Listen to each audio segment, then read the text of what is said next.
रात का वक्त, एक कमरा और सोनम बेड पर बैठी हुई, आंखें बड़ी बड़ी, उनमें नमी, रंग गोरा, पतली पतली होंठ, हाथों में मेहंदी, लाइट ग्रीन कलर का सूट और हाथ में फ़ोन। फ़ोन में शायद किसी की तस्वीर थी। वो अपने फ़ोन में देखती हुई बोली, कल मेरी शादी है युवराज, अब कुछ नहीं हो सकता, ना आप कुछ कर सकते हो और ना मैं कुछ कर पा रही हूँ। ये बोलती हुई सोनम की आंखों से आंसू बहने लगे। तभी उसके कमरे का दरवाज़ा खुला और एक लड़की अंदर आ गई। क्या सोनम दीदी अभी तक नहीं सोई हो? लड़की ने पूछा।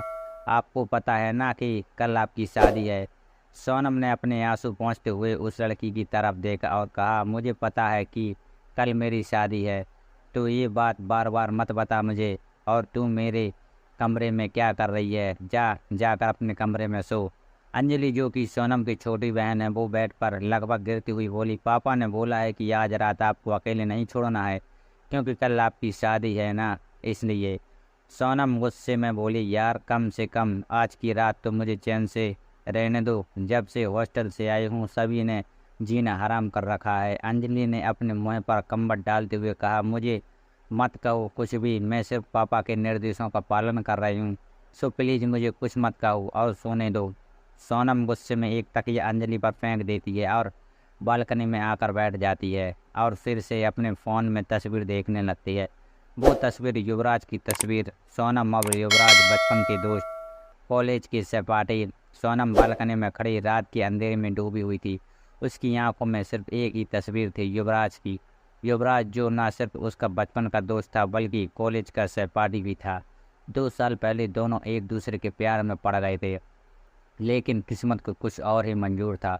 युवराज के पिता एक रसूखदार बिजनेसमैन इस रिश्ते के खिलाफ थे। उन्होंने युवराज पर दबाव डाला कि वो सोनम को भूल जाए और एक अमीर परिवार की लड़की से शादी करे।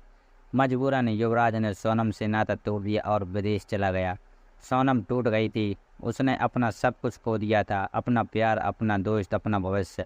लेकिन धीरे धीरे उसने खुद को संभाला, अपनी पढ़ाई पर ध्यान दिया और एक सफल कैरियर बनाया।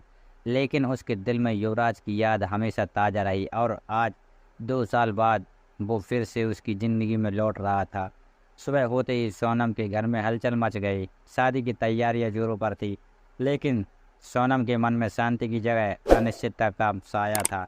क्या युवराज सचमुच आएगा? क्या वो उससे शादी करेगा? इन सवालों का जवाब सिर्फ समय ही दे सकता था। शाम ढलते ढलते मेहमान आने लगे। सोनम सजी धजी मंडप में बैठी थी, लेकिन उसके चेहरे पर खुशी की जगह उदासी थी। तभी शादी का समय आ गया, लेकिन युवराज अभी तक नहीं आया था। मेहमानों में हड़कंप मच गया। सोनम के माता पिता परेशान हो गए, लेकिन सोनम शांत थी। उसे पता था कि युवराज नहीं आएगा। शादी का समय बीत चुका था। मेहमान निराश होकर लौट रहे थे। सोनम के माता पिता आंसू बहा रहे थे, लेकिन सोनम शांत थे। उसे पहले से ही पता था कि ये सब कुछ होगा। तभी अचानक दरवाज़ा खुला और युवराज अंदर आ गया।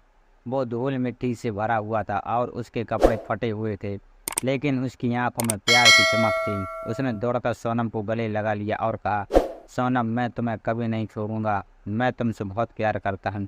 सोनम रो पड़ी। उसे विश्वास नहीं हो रहा था कि युवराज वापस आ गया है। युवराज ने सोनम के माता पिता से माफ़ी मांगी और उन्हें सारी बात बताई। उसने बताया कि कैसे उसके पिता ने उसे धमकाया था और उसे विदेश भेज दिया था, लेकिन वो सोनम से दूर नहीं रह सका और वापस आ गया। सोनम के माता पिता खुश हो गए। उन्होंने युवराज को स्वीकार कर लिया और उनकी शादी करवा दी। सोनम और युवराज की शादी धूमधाम से हुई। सभी रिश्तेदार और दोस्त खुश थे। शादी के बाद सोनम और युवराज एक छोटे से शहर में चले गए। वहाँ उन्होंने अपना नया जीवन शुरू किया। युवराज ने एक स्कूल में शिक्षक की नौकरी कर ली और सोनम एक क्लिनिक में डॉक्टर बन गई। धीरे धीरे उनकी ज़िंदगी पटरी पर आने लगी। कुछ सालों बाद उनके 2 बच्चे भी हुए। युवराज के पिता, जो पहले सोनम को स्वीकार नहीं करते थे, धीरे धीरे उनकी प्यारी पोती पोते से वो हार गए। उन्होंने सोनम और युवराज को माफ़ कर दिया और उनसे मिलने जुलने लगे।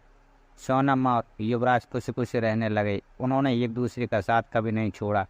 उनकी कहानी सच्चे प्यार और हौसले की जीत की कहानी थी। तो दोस्तों, यह थी आज की कहानी। अगर आपको मेरी कहानी पसंद आई है तो कृपया मेरे चैनल को सब्सक्राइब करें और घंटी दबाकर सभी नोटिफिकेशन को चालू कर लें, ताकि आपको अगली वीडियो की सूचना सबसे पहले मिल सके। आपके प्यार और सपोर्ट के लिए धन्यवाद।